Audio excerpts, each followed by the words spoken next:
नहीं बढ़ पाते।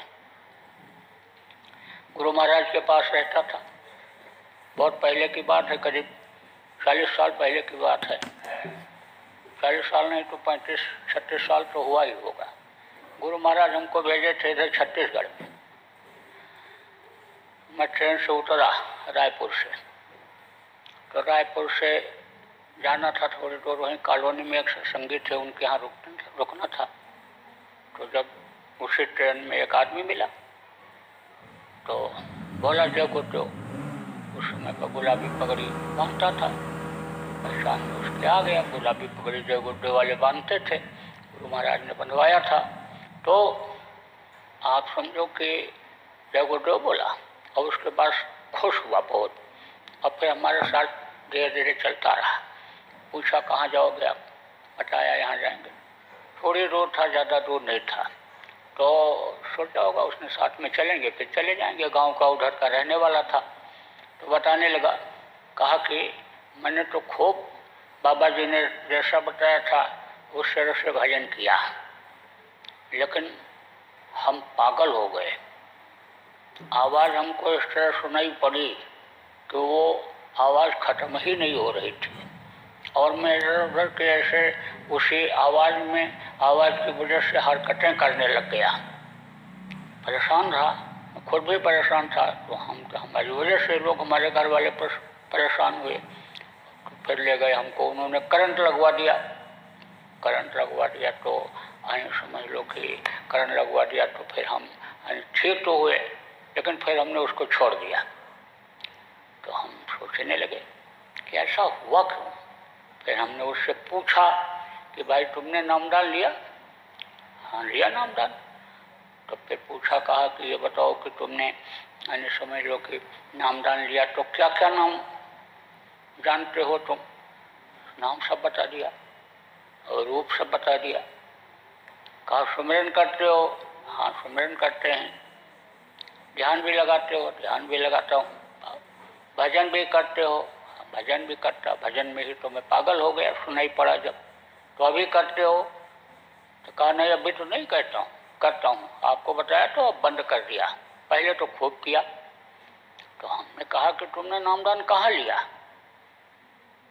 तब कहा कि बाबा जी का कार्यक्रम था और लोग सुन करके जा रहे थे। तो कई लोग थे गांव के, हमारे पास के ही लोग थे, तो इधर से सुन के जा रहे थे। मैं भी शहर में आया था जहाँ कार्यक्रम था। तो आपस में वो बात कर रहे थे और नाम दोहरा रहे थे। तो नाम दोहरा रहे थे, रट रहे थे, एक दूसरे को बता रहे थे। तो इतना रास्ता दूर था कि उतनी दूर में हमने भी रट लिया, और जैसा उन्होंने बताया उसी तरह से मैंने भी किया। तब मैं समझ गया। कहा इसके आगे रुकावट आ गई और इसके कर्म आने लग गए। वो कर्म साफ नहीं हो पाते थे कि जिसकी वजह से ऐसा हुआ। तो हमने कहा तुमने फिर गुरु महाराज का दर्शन नहीं किया? बोला गुरु महाराज का दर्शन मैं कहाँ कर पाता, गरीब आदमी मैं कहीं जा नहीं पाया। तो हमने कहा भाई इसी वजह से हुआ, और अब तुम यह संकल्प बनाओ कि हम गुरु महाराज का दर्शन करेंगे और एक बार उनके नामदान में बैठेंगे, और फिर जब तुम्हारे अंतर की कमाई, अंतर की सफाई होगी तब तुम आगे बढ़ पाओगे। और नहीं तो तुमको तो इसी तरह की समझ लो कि परेशानी आएगी। अब भी अगर करोगे मेरे कहने से भी। अरे बोला बाबा अब नहीं करूँगा, मैं बहुत परेशान हो गया। हमने कहा यह परेशानी तो तुम्हारी दूर हो जाएगी और यही चीज़ तुमको अच्छी लगने लगेगी। ऐसे ही गुरु महाराज के समय का एक वाकया है। आदमी आया परेशान था, आप ये समझो कि कह रहा था आवाज़ बंद ही नहीं हो रही है और बहुत परेशान कर रही है, सोने नहीं दे रही है। तब उन्होंने फिर बैठाया गुरु महाराज ने और कहा कि तू ध्यान लगा। और जब लगाया, घंटा 2 घंटा बैठा, उसके कर्मों को दया करके उन्होंने साफ किया। बोला रे तो और चीज है, मैं तो समझ रहा था कि कोई भूत प्रेत बजा रहा है। मैं तो समझ रहा था ऐसे ही सोचता, इधर उधर देखता था कहाँ से बज रहा है। तो अब आप ये समझो सफाई बहुत ज़रूरी होती है। और सफाई अगर अंतर की नहीं होगी तो ध्यान में भी रुकावट आएगी, भजन में भी रुकावट आएगी। इसीलिए समझाया जाता है, बताया जाता है कि भाई कर्मों को मत आने दो। कर्म अगर आ जाएंगे तो आप करोगे भी तो दिक्कत आएगी। इसलिए मन को बिल्कुल साफ रखो। मन ही कर्म को कराता है। मन इंद्रियों के घाट पर बैठ करके और जो है वो रस को लेता है और रसीला हो जाता है, इधर के रस का रसीला हो जाता है। तो बार बार इस शरीर को उसी यानी अपने रस लेने के चक्कर में, यानी आनंद अपने पाने के चक्कर में, यानी मन बराबर गिराता रहता, आदमी को बराबर उधर से मन हटाता रहता है, मन नहीं लगता। हाँ, समझो कि एक आदमी ने बहुत बार उसके फोन आए, पुराना प्रेमी था। तो पूरा जब हमने पूछा चलो उठा लेते हैं, वैसे तो हमारे दांत में तकलीफ है, फ़ोन वगैरह इस समय नहीं उठाता, नहीं बात करता हूँ। तो समझो कि यानी समझो बात किया तो बताया, बातचीत होने लगी। तो बताया, कहा कि जो है मन ही नहीं रुकता है। और हमने कहा कि मन नहीं रुकता है तो उससे तुम हार गए। अरे हार गए तो तुम कैसे गुरु के शिष्य हो? जब गुरु महाराज नहीं हारे और तो तुम कैसे हार गए? जब मन से जब तुम जीतोगे, यानी समझो मन को जब तुम हराओगे तब तो मन तुम्हारा इधर से उधर की तरफ जाएगा। कहीं तो लगा हुआ है, बोला इधर उधर से लगा हुआ है, इधर उधर चला जाता है। तो हमने कहा कि तो इधर से जब उधर हटाओगे तभी तो लगेगा मन।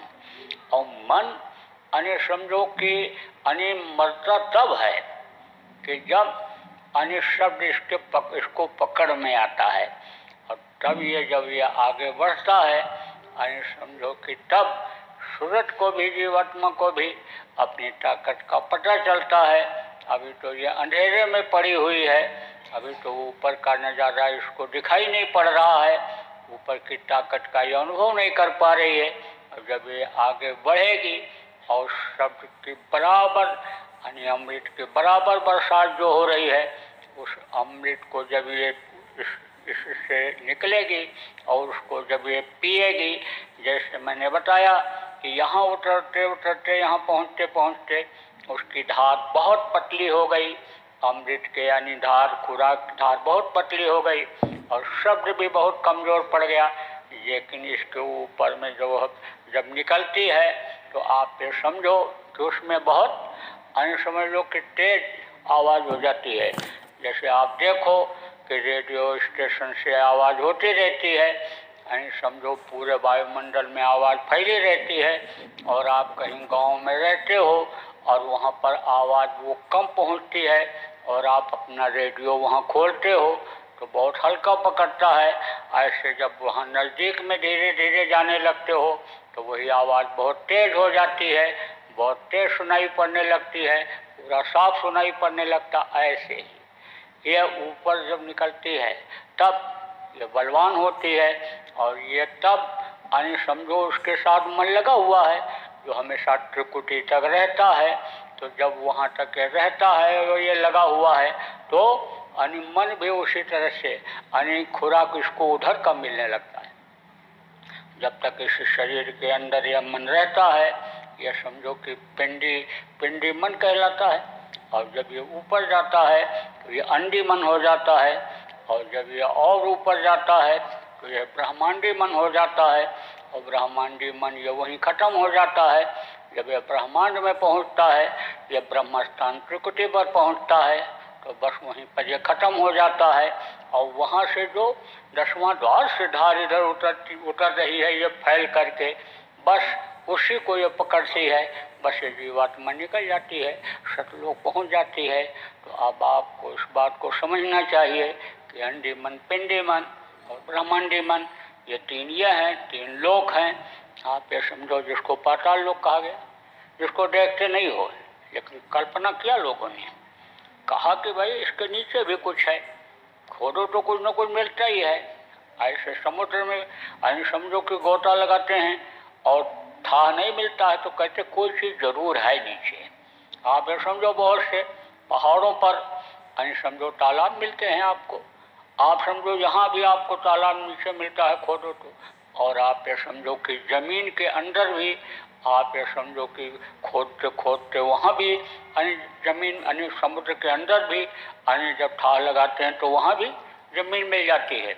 आप ये समझो समुद्रों के बाहर यानी जिसको यानी जमीन मिलती है, जिसको यानी आयरलैंड कहते हैं, तो अब आप ये समझो कुछ देश तो आप समझो मॉरिशस वगैरह इसी तरह के हैं कि चारों तरफ से समुद्र है और आप ये समझो कि वो जो है बीच में बसा हुआ है।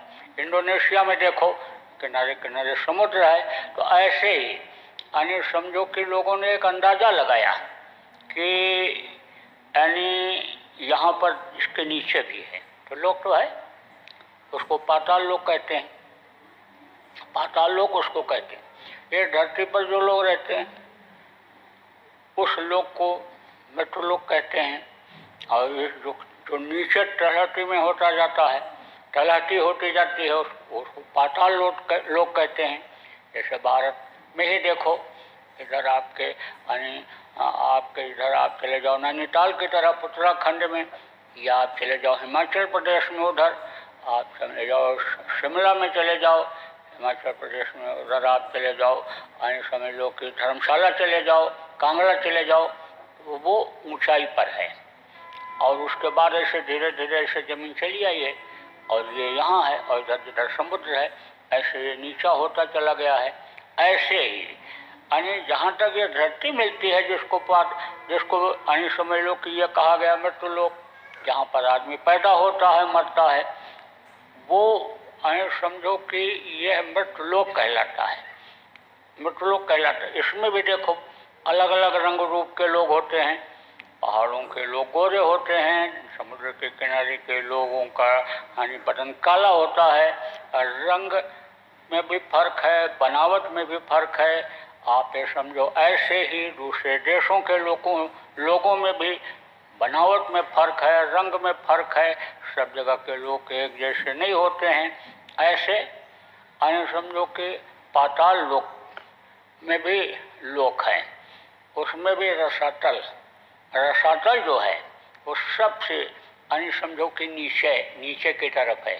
जैसे अमेरिका यहाँ से नीचे है और देश यहाँ से नीचे हैं, भारत जो थोड़ा ऊंचाई पर है, ऐसे ही आप ये समझो कि वहाँ भी मृत्युलोक में जैसे ऐसे वहाँ भी तो वो रसातल होता है। तो रसातल में कौन रहते हैं?